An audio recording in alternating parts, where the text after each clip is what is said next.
Welcome, welcome today to No One is Perfect. Such the place where we have unfiltered conversations on life's messiness. And I'm Christy Foster here with Marty Murphy. And today we are so talking about what we're sitting in, which is breaking free from people pleasing, learning to say no, learning to listen to that no, and also understanding that part of us that does people please. So Marty and I, just before the recording, we're talking about exactly where we're at today. And I find it fascinating in my life, Marty, when I step into something. So you and I stepped into this together, and we knew that this was going to be our topic. And things happened over the weekend. I'm like, oh, I'm in the topic. I'm learning the topic again. Right? I mean, big time in living color. It's like, really? Yeah. Oh, it's huge. Yeah. By And so design. as we step in, just to create some structure for people pleasing, is also known as a trauma response called fawning. That's the word it's given.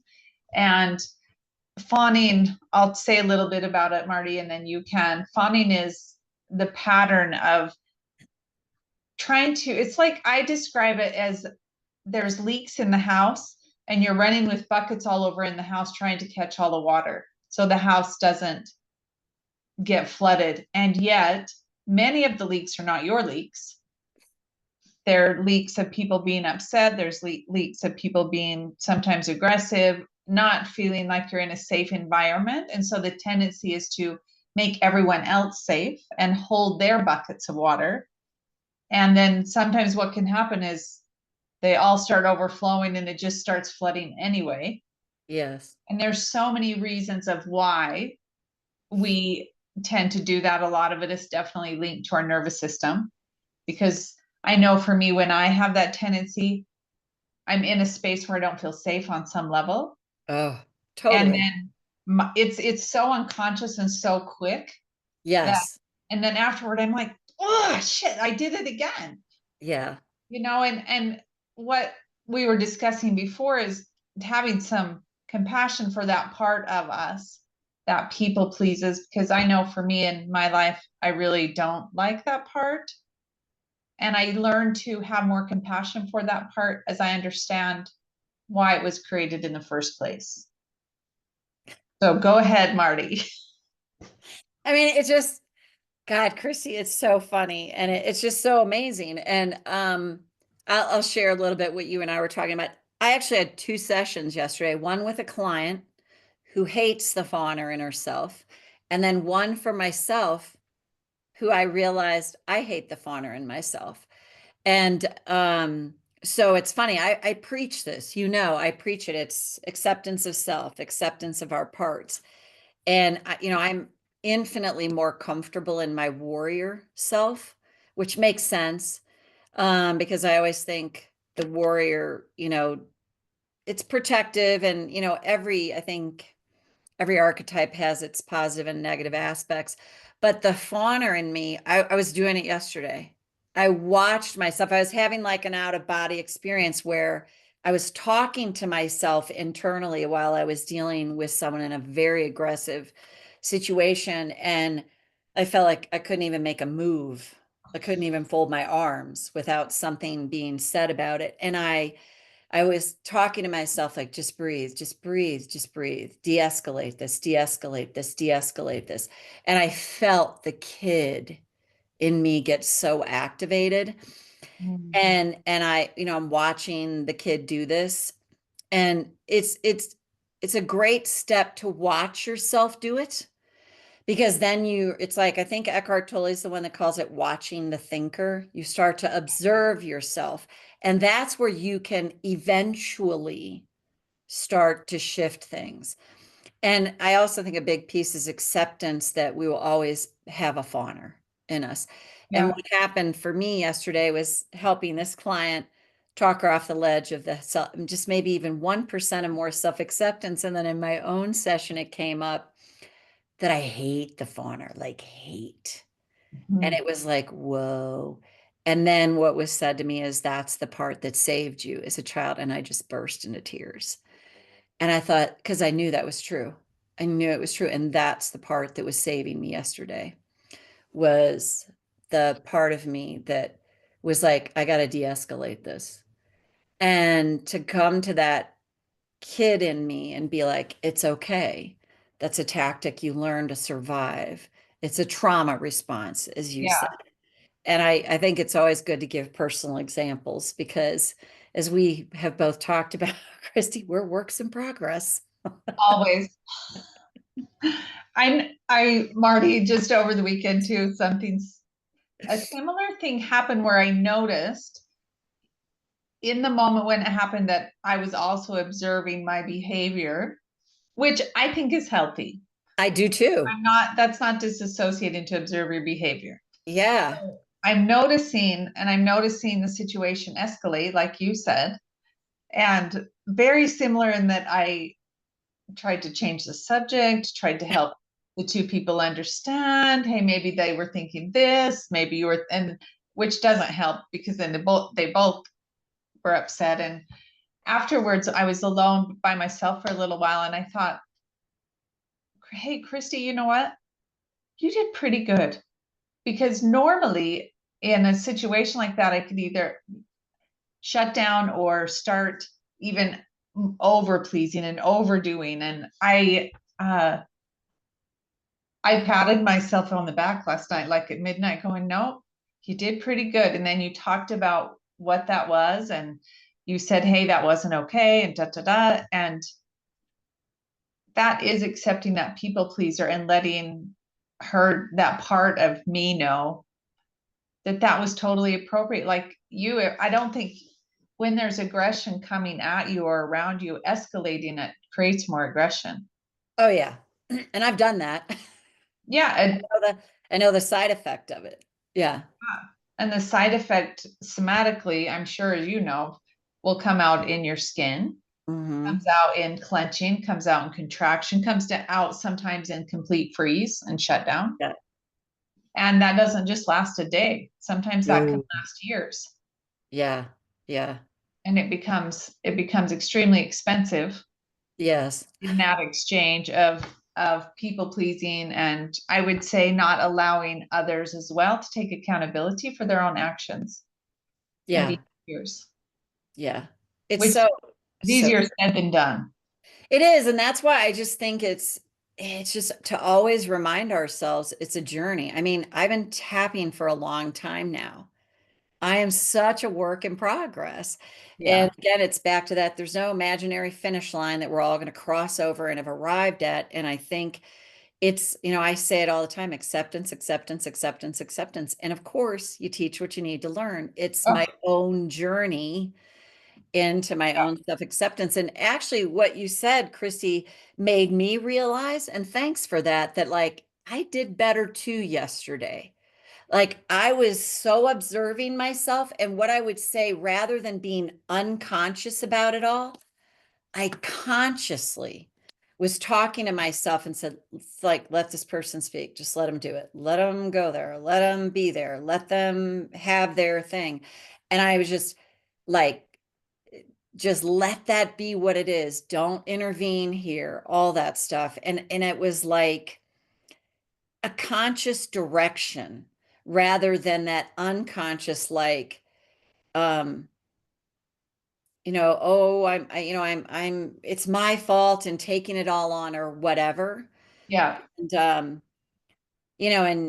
And, and the dysregulation of the nervous system is a real thing. So in the midst of that, to be able to do that is huge. It's huge because it's a It is step. huge.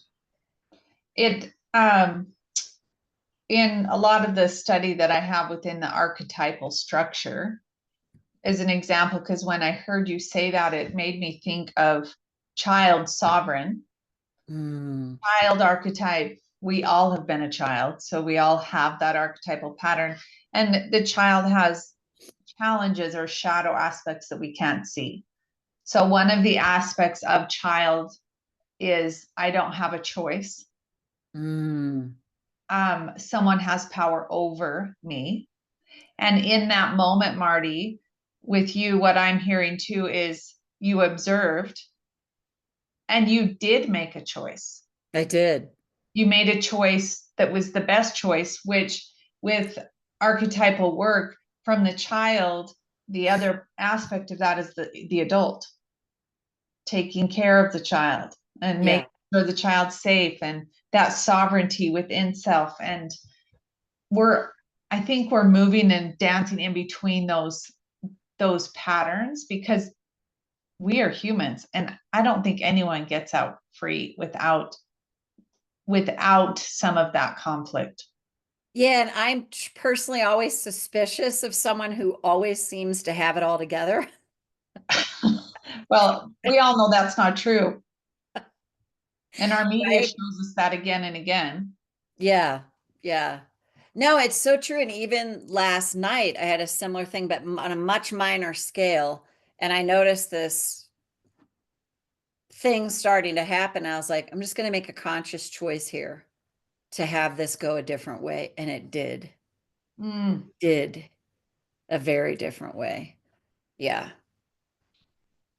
So we'll do some tapping on that. What I would like to bring in, Marti, in that observing self in a moment where there might be the tendency to people please, the tendency to uh overdo or like become, it's like a Tasmanian devil, an internal, you know, super, you start cleaning or taking cleaning up for people and or speaking for them, and it just gets super messy.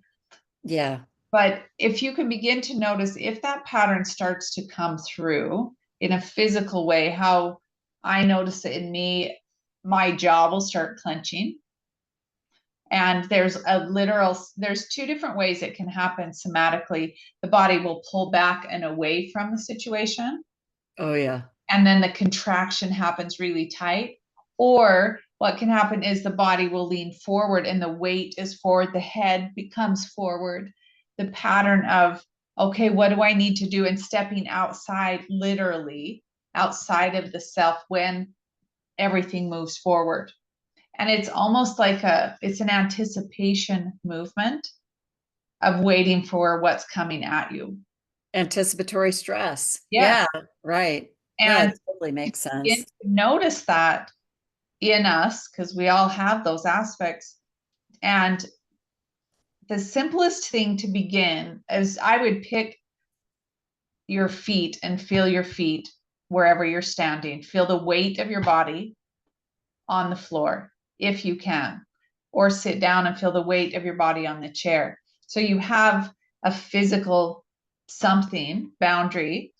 And I know there's different somatic exercises too of even leaning into a wall and feeling the wall behind you.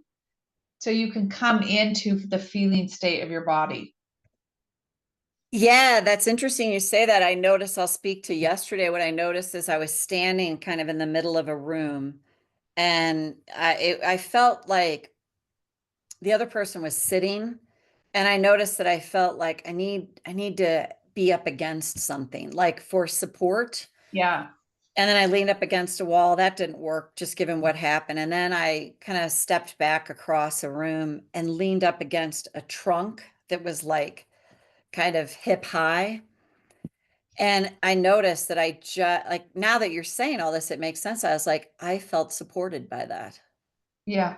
I felt supported, and I felt like my body was looking for support in that environment, which was really helpful. And then staying really present to just breathe, Marti, breathe. Like talking to myself about breathing and being conscious of my breath was huge to help kind of move it along, if that makes sense. Well, it does. And I think a big part of that is choice. Yeah, that's When it. we don't feel like we have a choice, that's when those old triggers come up. And there's so Yeah. many. But what Yeah. I'm hearing you say, Marti, is you chose to lean up against something. Yeah.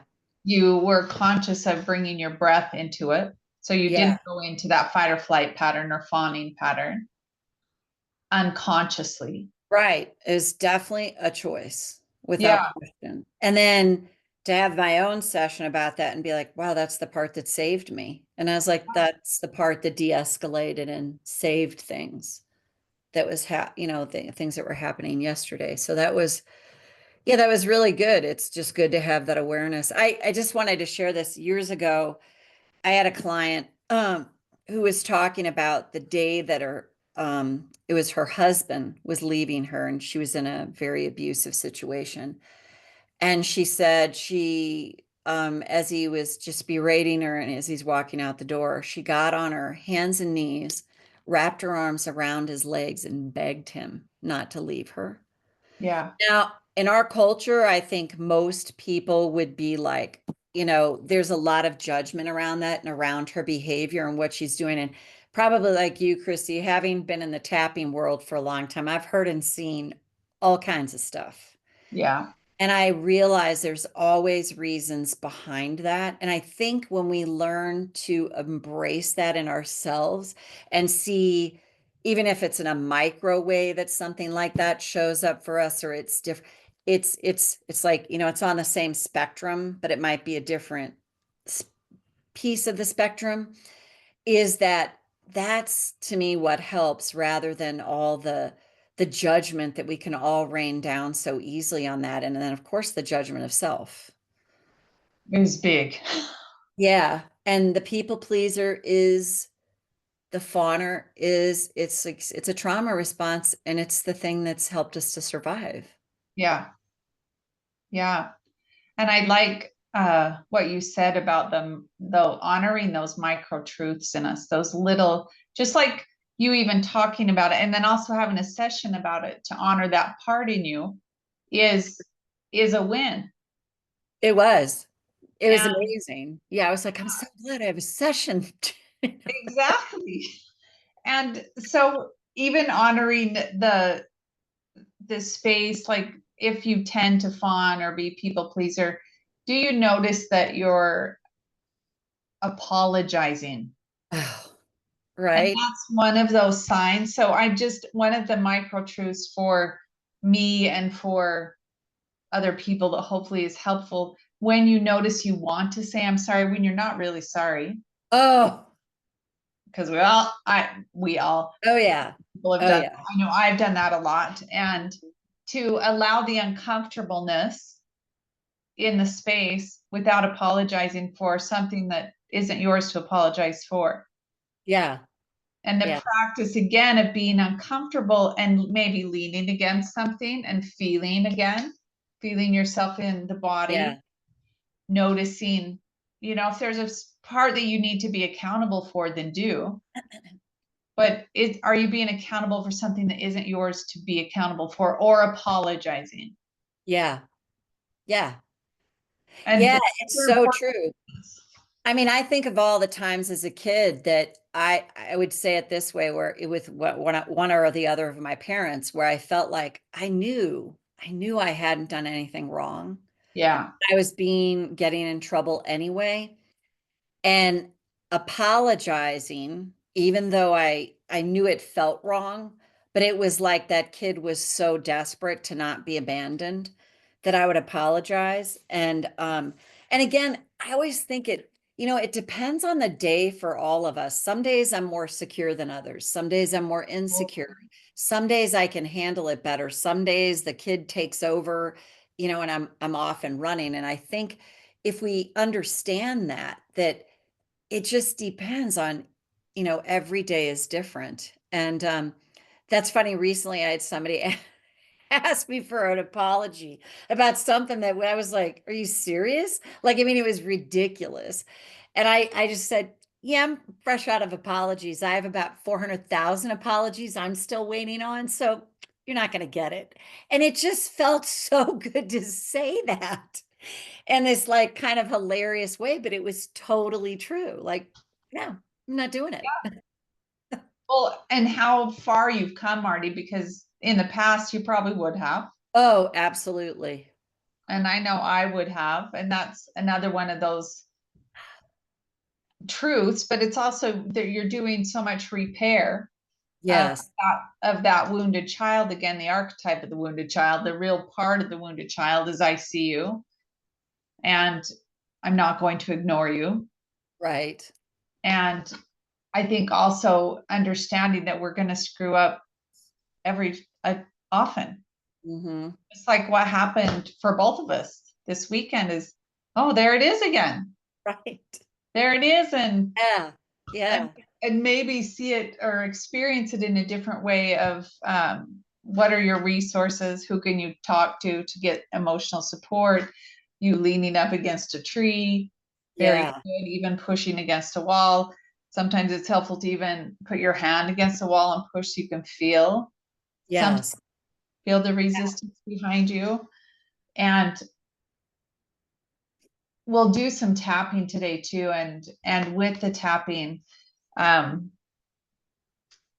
as we go through one of these, to really pay attention to your system as you do it, to let it relax and give yourself some room to have all of these parts of us that we reject, we don't want, it's embarrassing, it's shameful because it's back. I thought I did Right. that kind of loop that can take you in a whole different realm that we don't, it's not healthy to keep going into. Right. Right. No, And absolutely. yeah, to bring in the body and notice and even ask, where have I been? And we can do this in the tapping too, Marty. Where in my body do I feel that contraction or that holding or the need to please? Because it sits in the body somewhere. Yeah. And I would invite you as a listener to put that your hand on that part and just acknowledge it. And then we'll continue to do more tapping around this very delicate piece of fawning and people pleasing.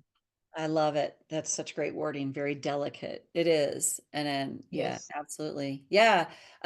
Yeah, let's tap. I think that's great is I always say take a breath and close your eyes. Mhm. And as much as you can, put the rational mind aside for a moment and tune into the body and just float back to a time when you found yourself apologizing, when you knew you really didn't need to, or you're people pleasing, and just check in on if you had to guess, how old do you feel? And whatever age comes to mind. And we're going to invite that child in you to be present here in this tapping and just let that be where it is. And then we'll just start on the karate chop. Even though I have this wounded child in me that learned to survive using people pleasing to do it, I choose to acknowledge this part of me now. Even though I think I reject this part of me, I judge it. I see it as weak or pathetic.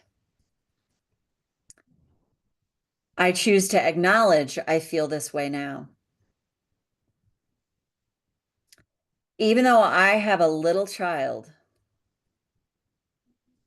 that gets activated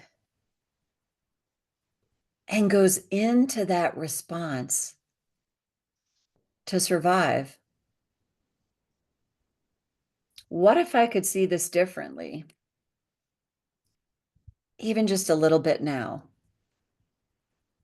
And then go to the eyebrow, this fawner in me, this people pleaser. And I bet I reject it, judge it, maybe even hate it. Tell it to get a stiff upper lip, to buck up. Put your big girl pants on. Put your big boy pants on. And what if what this part of me needs is some acceptance and kindness. Because this part saved me many, many times. This child that is so incredibly brilliant, that learned all by itself with no one helping it how to survive. And that tactic was fawning, people pleasing. And I just want to let that child in me know, no matter what's come before, that right here, right now, I see it, I hear it, I feel it, and I'm open to the idea to really see how this fawning child helped me to survive many times. And take a breath. That was great, Marty. Bring such a gentleness back to the conversation, and some understanding, hopefully. Yeah. Yeah. I'd also like to add, with the somatic aspect of that, when there's an activation that comes in like that, to do the tapping as a resource. And also another resource would be to shake your body to move the energy out, because it gets contained, and that's where irritation in the skin comes up, clenching, a lot of times bowel issues, of not knowing how to quite digest what's happening in a relationship. Some people will get severe diarrhea for years and years, or constipation. And that is, I believe, the body system trying to tell us something's not okay, something's not healthy in this relationship, especially if that's the normal. Right. So Yeah. as you begin to notice when it comes and move with it. So the shaking, you can shake like this and shake your feet and your body. Qigong is a really great way to move energy. Love Yeah, it. Qigong is great because it brings us back into the body. Yeah. And Yep. I think even after tapping, Marty, or before tapping, to do a little Qigong is a beautiful mix between the two. It is. It And absolutely is. discharge it out. Yeah.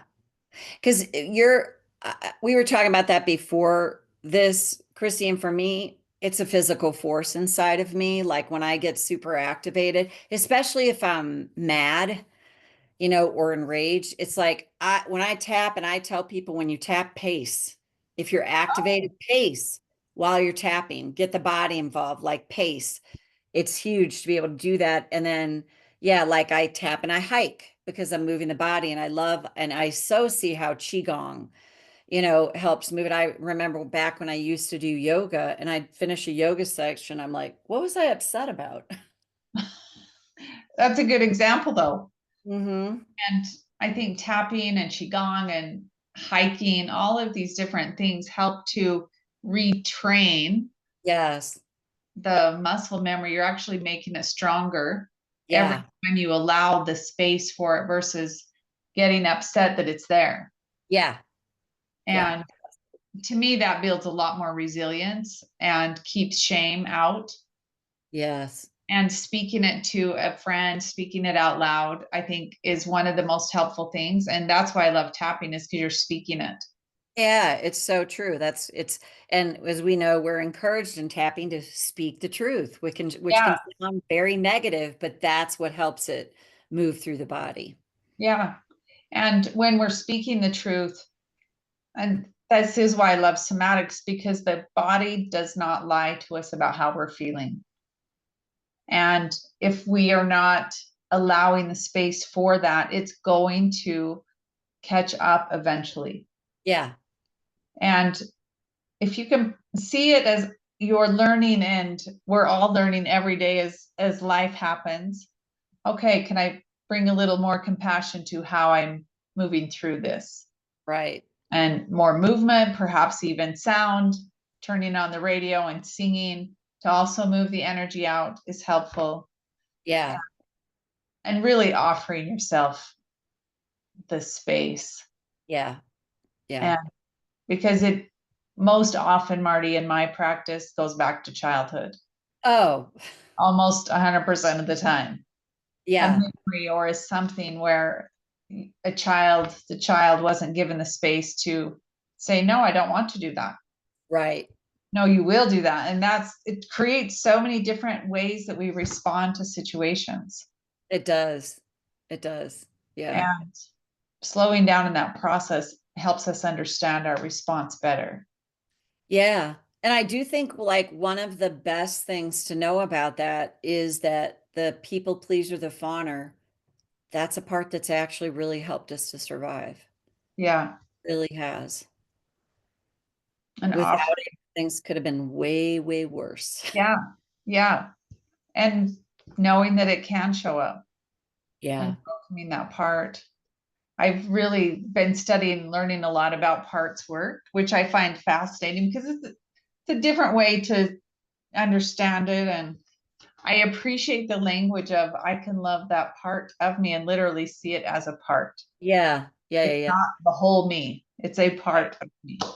Yeah. Yeah. And doing tapping, doing somatic work is accessing where it is in my body and what does it want to say. Right. Yeah. So, yeah, it is messy, Marty. Yeah, it is. And even learning a new way to be about it. I said that to my husband not all that long ago about like as we're learning new ways to relate to people as we do the work that we're doing together. I'm like, dude, I think it's going to be messy at times between us, Yeah, just messy, like, but messy in a different way because you're, being more conscious about stuff. And so, yeah. absolutely. We definitely, I know I bow to the process every time I come out of that more than Uh, of, right. good job for not letting it hijack you Yeah. for longer than a day, sometimes 2 days. Great Right. job. That's huge, right? I went down the rabbit hole, but I only went 50,000 feet rather than 100,000 feet. That is a win. That I, is a win. it is a win. And those are the wins that need to be celebrated and They know that do. there's so many resources to help us Yes. on this path. Yeah.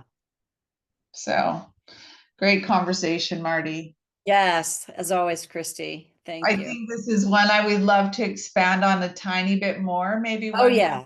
one Oh, more yeah. podcast and bring in the archetypal pattern and language of the four survival archetypes, I love it.